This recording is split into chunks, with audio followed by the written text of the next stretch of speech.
But yeah, so I also hear this a lot, and somebody in the comments also said, is it a Ponzi? Was it a bank run? What was it? What do you say now in hindsight? I mean, I think that this term Ponzi got thrown around really liberally for a very long time. And I think we need to, just reassess that a little bit as a community, calling everything Ponzi's. I mean, there is to a certain extent, when you're starting something new, you're saying, hey, here's this future, who believes in it with me? And you have to get people behind an idea before it's actually done. Is that entire dynamic a Ponzi, or is that how we build human organizations and have for generations? I don't know. Now, I guess one definition of it would be like, when they're bad, they're Ponzi's, and when they're good, we call them corporations. So I think what's very clear is Doe and the Terra team were, at the very least, straddling that line and doing something incredibly risky and not really being terribly transparent about the risks. I think, a lot of folks in the industry, that quote you had from Sunny is a great example. Everyone was saying, like, this is interesting. It'll be interesting to see how it goes. And what that means in code is like, well, this type of thing has been tried in the past. It looks like it might blow up. It has that potential.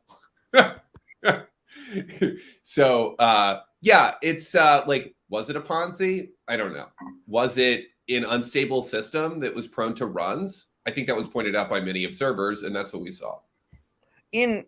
So I think I'd say like the difference between it being a Ponzi and being a different kind of game is, like, in a Ponzi, there's only one end point to the system, which is the game ends when there isn't any new inflow of capital into the system, and the system just kind of breaks. Now we've been calling the anchor scheme a Ponzi, which is a different thing than calling UST a Ponzi, though they're related. Now, the anchor yields could not be sustained forever, right? Like the anchor yields were sustained by new capital inflows into the system. Now, the question has always been, could you decrease the anchor yield without causing mass redemption of UST and a debt spiral? That was always the question.